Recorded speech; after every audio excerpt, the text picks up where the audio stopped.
सभी नौजवान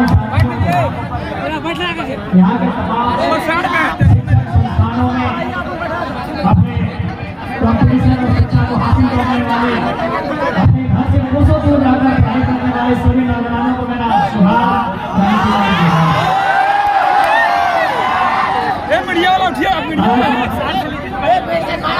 एक ऐतिहासिक लम्हा, एक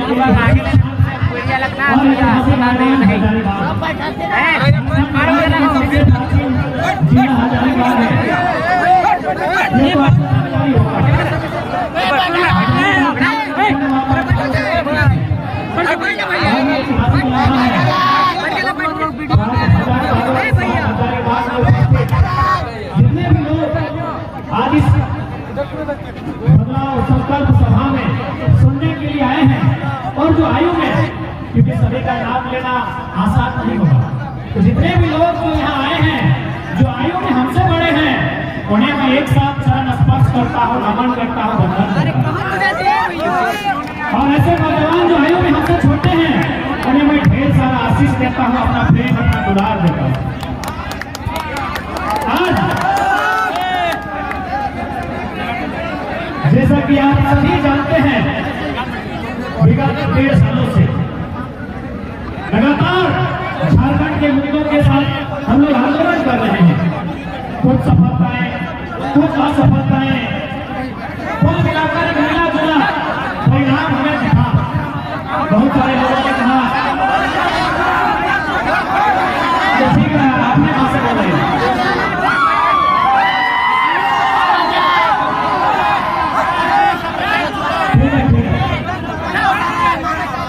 जैसा कि कहानी की जानकारी है, पूरी भाषा की लड़ाई, इस लड़ाई के स्टार्ट भाषा से है लड़ाई। और जितना भी नौजवान अपनी के डिमांड है कि हम ही के लोकल भाषा में भाषण होना, ठीक है, बढ़िया बात है। इस लड़ाई की शुरुआत पहले भाषा से, भाषा के बाद खज्ञान, खज्ञान के बाद नियोजन नीति, नियोजन नीति के बाद स्थापना नीति, उद्योग नीति, और कुल मिला के पूरा 1.5 साल से तमाम मुद्दा के साथ आंदोलन कर रहे हैं।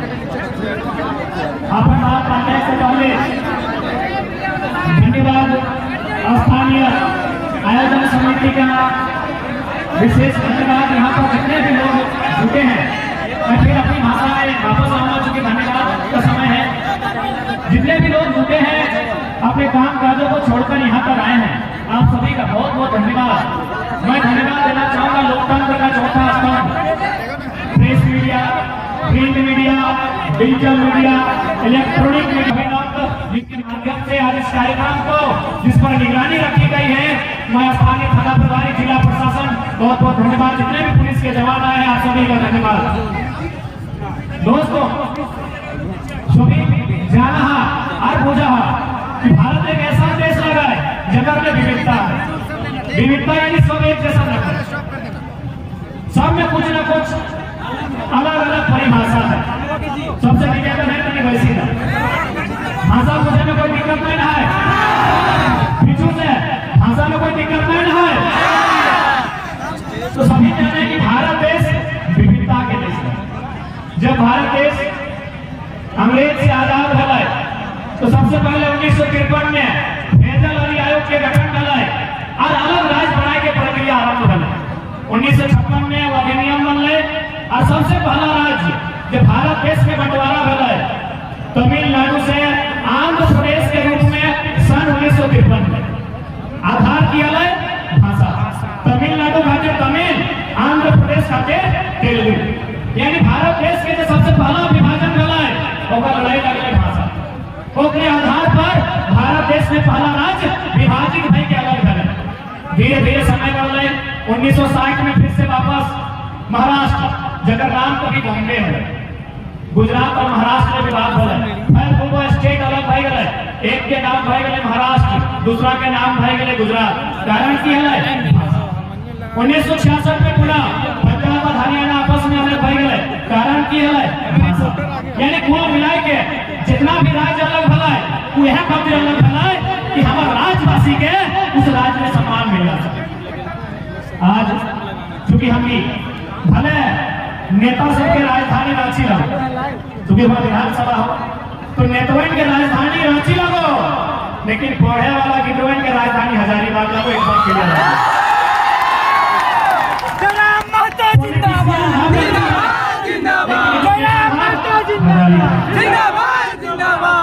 और इतिहास गवाह है कि जब जब छात्र बोला है राज सिंहासन बोला है, तो क्या 34 में राज सिंहासन बोलता है? क्योंकि सबसे ज्यादा आघात जितना भी सरकार बन रही, जितना सरकार बिगड़ रही, सबसे ज्यादा आघात अगर कर लो है तो छात्र के। अभी हमने हजारीबाग जिला में खड़ा है लेटेस्ट बहाली है शिक्षक बहाली शोभित पेपर के माध्यम से पढ़ ले। जितना भी पढ़े वाला जिला हमारे भाई साहब, हमारे दादा साहब, हमारे बहन साहब कौनी शिक्षक बहाली के बारे में पढ़ ले लगभग 3600 बहाली है, 3600 बहाली है। चलिए हम चूंकि हजारीबाग में गड़ा लिए, हजारीबाग में खड़ा ही है तो हजारीबाग की बात करिए। हजारीबाग में 143 को सीट है। अब मान के चल हजारीबाग में ब्लॉक कितना है? 16 ब्लॉक। यदि 16 के 143 से भाग देना है तो मोटा मोटी 16 नाम 144, 16 है 160, यानी 9 गो। एक ब्लॉक के हिस्सा में 9 गो मास्टर के बहाली। यानी हजारीबाग सदर ब्लॉक लगे, बगल में खेड़ेडाड़ी है, कटकम सांडी है, बगल में किशुनगढ़ है, चुरचू है, डाड़ी है। यानी प्रत्येक ब्लॉक के हिस्से में 9 गो मास्टर बनना चाहिए। मेरे साथी साहब तोहनी हजारीबाग के 16 ब्लॉक से आए हैं कि तोहर ब्लॉक में 9 गो मास्टर बन लो, तोहनी ब्लॉक में 9 गो मास्टर बन लो। किशुनगढ़ वाले हमें पता कि 9 गो मास्टर तोहर ब्लॉक में है। चुरचू वाले दिनेश 9 गो चुरचू ब्लॉक में मास्टर बन लो। कटकम सांडी वाले नाय बन एक ब्लॉक के हिस्सा में 9 गो मास्टर है। यानी और ब्लॉक में यदि 9 गो मास्टर ना है बोल रहा है लेकिन स्पॉन्सर नौकरी बचाए, वो नौकरी बड़ा दाम लेके बचाए। आज कितना दुख के बात है, हमने राज अलग भले 2000 में हमने से 14 साल लगभग 14 साल बाद आंध्र प्रदेश से कट के तेलंगाना बना। चूंकि तेलंगाना के भाषा भी तेलुगु है और आंध्र प्रदेश की भी भाषा तेलुगु है, वो भाषा के आधार पर ना वो अपन प्रशासनिक व्यवस्था, पिछड़ापन या फिर अन्य आधार पर उस राज्य के गठन बने। तो उन्हीं की जानकारी होना चाहे। आज तेलंगाना जो झारखंड से लगभग 14 साल बाद बन रहा है, वो सेकेंड नंबर में जीडीपी ले रहा है। तेलंगाना राज्य जो 14 साल बाद झारखंड बना 14 साल बाद बन रहा है, आज सेकेंड नंबर है भारत देश के जीडीपी के मामले में। कहे न शासन में तेलंगाना के आदमी, प्रशासन में तेलंगाना के आदमी, अरे जहां तक तो नजर जीतो वहां तेलंगाना के आदमी है। आज सेकेंड नंबर जीडीपी, आज सेकेंड नंबर जीडीपी तेलंगाना। 14 साल बाद झारखंड बनल, 14 साल बाद तेलंगाना राज्य के गठन मिलाई, आंध्र प्रदेश के हिस्सा अलग करके आज सेकेंड नंबर में दे रहा है जीडीपी। शासन से प्रशासन तक भारतीय संविधान आर्टिकल 371 डी के आधार पर तेलंगाना एक विशेष राज्य है और किसी भी प्रकार के बहाली में केवल और केवल तेलंगाना राज्य के निवासी के अधिकार मिलता है, यह स्पष्ट हो गया। लेकिन हमने क्या की परिस्थिति हो जहां तक नजर उठेबे केवल चपरासी से लेके कलेक्टर तक हर जगह बाहर के आदमी के कब्जा हो, हर जगह बाहर के आदमी के कब्जा हो। तो तुम्हें सोच सकल है कि आज के राज्य कैसे विकास करते हैं। हर जगह कहीं भी चल लो, शिक्षक बहाली में चल लो, इंजीनियर के बहाली में चल लो, डॉक्टर के बहाली में चल लो, अरे कंपाउंडर के बहाली में चल जाओ, क्लर्क के बहाली में चल जाओ, हर जगह अगर बाहर के लोग बनता है तो अलग राज्य का है, अलग राज्य का निर्माण क्या करते हैं। यदि हम सारा वैकेंसी बाहर के बेचना है, यदि सारा नौकरी बाहर के बेचना है तो अलग राज्य के निर्माण का है। इतना बलिदान, इतना संघर्ष, इतना पाप, इतना त्याग, इतना जान देने के बाद, इतना बलिदान देने के बाद, इतना पुलिस के लाठी खाए बाद, इतना कपार खचा के बाद, इतना शरीर में क्या को चांद छायल रहा है जब पुलिस के लाठी बज रहा है, आखिर अलग राज्य का है।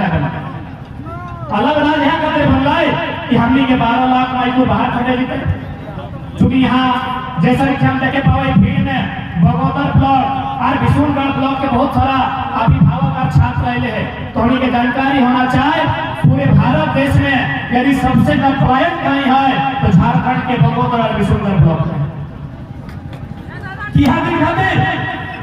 एक गिरिडीह जिला, एक हजारीबाग जिला कि यह दिन खाते अलग राज्य बोले कि हमने मजदूर के संख्या बढ़ता है, अलग राज्य की खाते बढ़ा।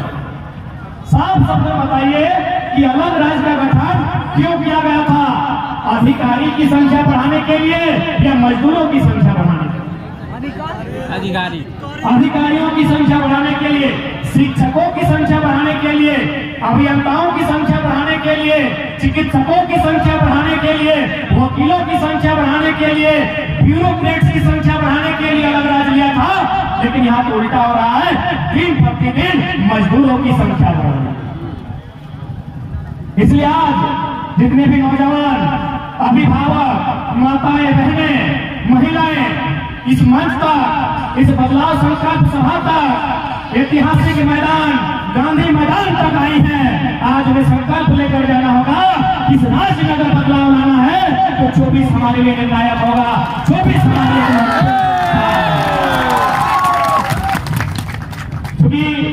मैं फिर कुछ चंद मिनटों के लिए हिंदी में संबोधन करूंगा, इसलिए क्योंकि मुझे लगता है इन बड़ी बड़ी इमारतों में अन्य राज्यों के लोग भी भारी संख्या में रहते हैं और चूंकि उन्हें ऐसा मीडिया के माध्यम से या फिर बहुत सारे ऐसे लोग हैं जिनके माध्यम से बात जाती है और उन्हें समझ में शायद नहीं आती है और ये उन्हें लगता है कि ये बाहरी भीतरी की लड़ाई है। बिल्कुल नहीं, ये बिल्कुल बाहरी भीतरी की लड़ाई नहीं है। ये एक शोषण की लड़ाई है, जो हमारे ऊपर अत्याचार हो रहा है उसकी लड़ाई है। यहाँ बड़ी बड़ी इमारतों में जितने भी यूपी बिहार से लोग आए हैं, मैं सीधा उन्हीं से संवाद करना चाहूंगा। और जाहिर सी बात है, भले वो यहाँ तक नहीं आए हैं, लेकिन जोहार, हजारीबाग, दैनिक खबर, 22 एस्कोप और जो भी पंडित जी इनके माध्यम से घर में बैठकर सुनी लेंगे। चूंकि सामने अगर सियासत बात करें, जितेंद्र को बोकारो वाले सुनेंगे, चूंकि हजारीबाग में यूपी बिहार की इमारतों की संख्या ज्यादा है और चूंकि अगर सियासत खड़ी होती है तो हम सियासत पे आधा घंटा बोलते हैं, अगर जिला पुलिस खड़ी होती है तो हम जिला पुलिस पे बात करते हैं।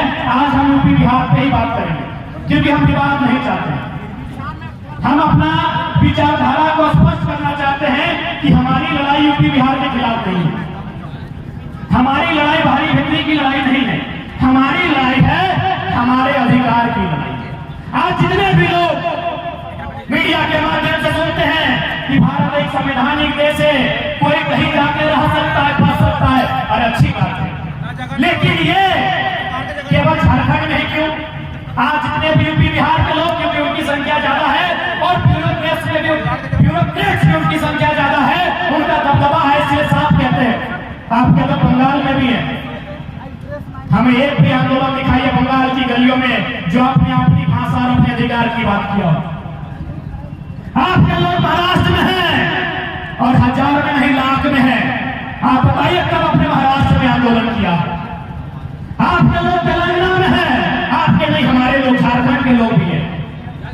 तेलंगाना में है, तमिलनाडु में है, केरल में है, गुजरात में है, कर्नाटक में है, महाराष्ट्र में है, चंडीगढ़ में है, दिल्ली में है, आंध्र प्रदेश में है, सभी राज्यों में है। बताइए, मैं आज लोकतंत्र के चौथे स्तंभ के माध्यम से, क्योंकि ये लड़ाई बाहरी भीतरी की नहीं है, ये लड़ाई विभाजन की नहीं है, ये लड़ाई मानवता की है, ये लड़ाई रोटी के अधिकार की है। मेरे जितने भी यूपी बिहार के भाई और जिनको ये लगता है, बताइए बाकी राज्यों में आपका क्या स्टैंड है? बाकी राज्यों में आपका क्या अधिकार? अरे उतना छोड़िए, हजारीबाग के सांसद और सांसद के बाप भी बिहार के हैं, ख्याल नहीं है। हाल फिलहाल बड़का गांव गए थे और जयंत सिन्हा बगल में बेटा खड़ा था, जयंत सिन्हा जी के बगल में उनका बेटा खड़ा था और क्या बोला पता है? इस पुल का निर्माण हम नहीं कर पाए, मेरा बेटा करेगा। पप्पो सांसद, जयंतो सांसद, और बेटू अब सांसद की तैयारी है। मैं पुनः रिपीट करूंगा, मेरे जितने यूपी बिहार के भाई जो आज यहाँ डोमिनेट कर रहे हैं, जो आज शासन से प्रशासन में यहाँ अपना प्रभुत्व बना के रखे हैं, अपना वर्चस्व बना के रखे हैं, आपके लोग महाराष्ट्र में भी हैं, एक मुखिया नहीं है आपका, एक वार्ड पार्षद नहीं है आपका वहां, ये झारखंड है। एक तो उल्टा आपको झोली भर के रहने दिए, ठिकाना दिए, और आज हम फिर यहाँ दिखा के बात करते हैं कि भारत में कोई कहीं है। तो बताइए, महाराष्ट्र में आपका कितना विधायक है? बताइए, पश्चिम बंगाल में आपका कितना एमपी है? पश्चिम बंगाल में आपका कितना एमपी है? बताइए। दिल्ली का बात मत कीजिए, दिल्ली राज्य नहीं है, सही बात, दिल्ली राज्य नहीं है, दिल्ली की बात नहीं करेंगे। तमिलनाडु में आपका कितना विधायक है? तेलंगाना में आपका कितना विधायक है? झारखंड में गिना देते हैं, जयंत सिन्हा विधायक का एमपी गिना रहे हैं, जयंत सिन्हा, संजय सेठ, सुनील सिंह, पीडी राम, प्रियंक सिंह, सब बिहारी, कितना गिनाएंगे? सब बिहारी, कितना गिनाएंगे? तो इसलिए हम स्वीकार करते हैं, मैं खासकर मैं बिहार के तमाम जो भी लोग जिस पद पर हैं, मैं आपको बड़ा भाई मानता हूं। संवैधानिक दृष्टिकोण से आप हमारे बड़े भाई हैं, क्योंकि इसी भारत के संविधान के तहत हम लोग आपसे अलग राज लिए हैं। और ये मेरा संदेश किसी लोग बिहारी झारखंडी करते हैं, मैं लोकतंत्र के चौथे स्तंभ के माध्यम से, क्योंकि याद रखिएगा, झारखंड के बाद इससे बड़े बड़े दबंग नेता आएंगे। इस छोटी सी आयु में इतने सरल तरीकों से बात रखने वाला बेटा बहुत कम आएगा। मैं तमाम बिहार के भाइयों को ये संदेश दूंगा, हम मानते हैं आप हमारा बड़ा भाई है। अभी गांव में शादी का सीजन है, अगर किसी भाई का विवाह होता है, 5 साल बाद उसको अधिकार अलग दिया जाता है, चूल्हा अलग दिया जाता है। यस या नो? हमरो भाई के बिहार भाई लो नेता ना दिए पालियो, माफी चाहिए कि हमें धारण आए। अगर भाई का चूंकि शादी का दिन है, भाई को शादी दिया, 2 महीना 6 महीना बाद चूल्हा अलग मिल गया, कुछ साल बाद उसको खेत अलग मिला, मिला कि नहीं मिला? मिला। तो यदि उसको चूल्हा अलग मिला, तो क्या बड़ा भाई का ये कर्तव्य बनता है कि छोटे भाई का चूल्हा में जाके अपना भोजन पकाएगा? नहीं बनता है। क्या बड़ा भाई का कर्तव्य बनता है कि छोटे भाई का हिस्सा में जो खेत मिला है उसमें जबरदस्ती फसल लगाएगा? नहीं। ये संदेश बिहार के भाइयों के लिए सीधा संदेश, कोई डर भय नहीं, लॉजिकली संदेश बिहार के भाइयों के लिए है। हाँ, हम स्वीकार करते हैं, हम बिहार से ही अलग हुए हैं और हम आपको अपना बड़ा भाई और खुद को छोटा भाई मानते हैं। और आपसे हमने जमीन का टुकड़ा 46% लिया है। जैसे हमारा क्षेत्रफल है 79,000 वर्ग किलोमीटर, बिहार का 93,000 वर्ग किलोमीटर, उनके पास 54% है, हमारे पास 46,000 ही बहुत है। तमाम बिहार के भाइयों, हमने आपसे ही अलग राज लिया है, हम आपका छोटा भाई है, हम अलग चूल्हा ले लिए, हम अपना अलग खेत बना लिए। अरे हम अपनी पत्नी भी बिहार के अलग ले आए। क्या हमारी पत्नी आपकी होगी? नहीं। क्या हमारा खेत आपका होगा? नहीं। क्या हमारा चूल्हा आपका होगा? नहीं। जब हमारा चूल्हा आपका नहीं, हमारी रोटी आपकी नहीं, हमारी पत्नी आपकी नहीं, हमारा खेत आपका नहीं, तो फिर ये राज आपका कैसे?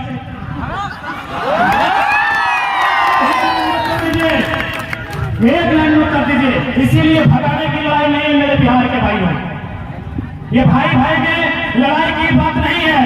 ये बड़ा भाई जो हमको अधिकार छोटा भाई को दिया है, हम यही चाहते हैं कि मोहजवानी नहीं, वास्तव में हमको अधिकार चाहिए। जो खेत जो हमारा 40% है, बिहार से जो हमें खेत मिला है 79,000 वर्ग किलोमीटर का हमारा खेत है। झारखंड में खेत मानते हैं, हमें 79,000 वर्ग किलोमीटर में खेत मिला है। हम उस खेत में जोतने का, कोड़ने का, काटने का और उस फसल को खाने का अधिकार मांगते हैं, इससे ज्यादा कुछ नहीं मांगते। इसलिए भ्रम मत फैलाएं, इसीलिए किसी भी प्रकार का कोई भ्रम नहीं फैलाएं कि हमारी बिक्री कर रहे हैं। आप आए हैं, बड़ा भाई को जिस प्रकार एक छोटा भाई अधिकार देता है, यदि मान के चलिए हमारी लुगाई छोटे भाई की पत्नी अगर अपने मायके से ऐसा पिठा लेके आई तो बड़ा भाई को जरूर 2-4 को देते हैं। ठीक उसी प्रकार हमारे यहाँ कंपनी है, आपको 25% की बात कर रहे हैं, जिसको लेना है लीजिए। हमारे यहाँ जो सरकार की नौकरियां हैं, हम 10% खुला रख रहे हैं, जिसको लेना है लीजिए। बिहारी को लेना है, बंगाली को लेना है लीजिए। हम यहाँ जो प्रशासनिक, जिसमें हमारे प्रशासन पुलिस के बड़े अधिकारी बनते हैं, जेपीएससी, हम वहां भी कह रहे हैं 75% हो, वहां भी 25% खुला रख रहे हैं। अरे बड़ा भाई तो दे रहे हैं, नियम से देंगे ना। अब पत्नी हमारी, ससुराल हमारा और 10 को ऐसा रोटी मिला तो 5 को देंगे क्या? 5 देंगे क्या? अरे पत्नी हमारी, ससुराल हमारा, ऐसा पिठा समझ रहे ना? ऐसा पिठा हमारे ससुराल से 10 को ऐसा पिठा भेजा जाए कि दमाद भी को दीजिए तो 5-5 को नहीं बंटवारा होगा। बड़ा भाई को 1 को देंगे, 1.5 को देंगे, खाली 2 को देंगे कि नहीं? इसी प्रकार ये दिग्भ्रमित न करें। बिहार हमारा बड़ा भाई है, हम बिहार में नजर नहीं बढ़ाते हैं। अच्छा हमारे पूरा हम रिपीट करेंगे। आज हजारीबाग की बड़ी बड़ी इमारतें, जिसमें मुझे लगता है 90% बिहार, यूपी और अन्य राज्यों का बिल्डिंग है। हमको पटना में और लखनऊ में एक बिल्डिंग दिखाई है झारखंड का। हमको बिहार की राजधानी पटना, यूपी का लखनऊ है ना, 1.5 साल से किताब नहीं खोले हैं। हम यूपी की राजधानी लखनऊ, बिहार की राजधानी पटना और पश्चिम बंगाल की राजधानी कलकत्ता। हम देखना चाहते हैं कि झारखंडियों का कितना बड़ा फ्लैट है, नहीं ना है? तो ये अन्याय क्यों हमारे साथ ये अन्याय क्यों मेरे भाइयों? जब हमारे लोग महाराष्ट्र में स्थापित नहीं हो पाए हैं, हमारे लोग तमिलनाडु में स्थापित नहीं हो पाए हैं, हमारे लोग पटना में, कलकत्ता में स्थापित नहीं हो पाए हैं, तो फिर बाकी लोग यहाँ स्थापित होना क्यों चाहते हैं? क्यों भाई? नेता ये अन्याय है कि नहीं है? ये सरासर अन्याय है। ये सरासर एक इंसान के अधिकार को छीनने का अन्याय है। इसलिए मैं मीडिया के माध्यम से यहाँ जितने लोग जैसा देख पा रहे हैं, कई हजार की संख्या में लोग जुटे हैं, मैं उनके माध्यम से आज इस विवाद का अंत चाहता हूँ। ये लड़ाई बाहरी बिक्री की नहीं है, झारखंड हमारा है और इस पर पहला अधिकार हमें मिले, यहाँ की नौकरियों में पहला अधिकार हमें मिले, यहाँ की हर सुख सुविधा में पहला अधिकार हमें मिले। बस ये इसकी लड़ाई है। मैं आपको बताना चाहूंगा, तमिलनाडु, मास्टर साहब नीचे बैठे हैं, दादा पत्रकारिता में है, सिकंदर इन लोग के पास बहुत अच्छी जानकारी होगी। तमिलनाडु में ग्रुप डी का फॉर्म नहीं भरते तमिल लोग। तमिलनाडु के जो मूल निवासी हैं ग्रुप डी का फॉर्म नहीं भरते हैं, बोलता है हम लोग को जरूरत ही नहीं है, मेरा स्टेट इतना डेवलपमेंट है। तो ठीक उसी प्रकार यदि कोई बढ़िया राजनेता यदि इस राजधानी को संभाले, यदि बढ़िया ब्यूरोक्रेट इन दफ्तरों को संभाले, तो झारखंड में इतनी खनिज संपदा है कि हम लोग खुद इस्तेहार देंगे कि 3rd और 4th ग्रेड में 50% बंगाल, बिहार, यूपी को दे दिया, आइए और नौकरी दीजिए।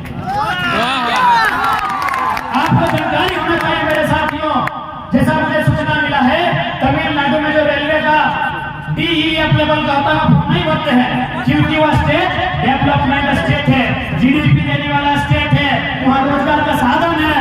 तो सोच सकते हैं जब तमिलनाडु इतना डेवलपमेंट है, यदि झारखंड में अच्छी पॉलिसी बन जाए तो झारखंड स्वर्ग से 5 में सुंदर होगा, इस बात की पूरी गारंटी।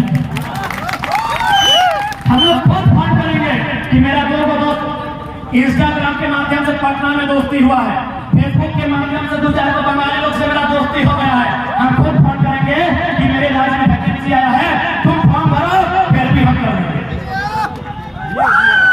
लेकिन एक अच्छा लीडर नहीं मिलने के कारण, एक बेहतर पॉलिटिशियन नहीं मिलने के कारण, एक बेहतर पॉलिसी नहीं बनने के कारण आज हमारे राज्य की दुर्दशा है कि 40% खनिज देने वाला राज्य, 40% मेरे साथियों, 40% खनिज देने वाला राज्य आज भारत देश का निम्नतम राज्य बन गया है।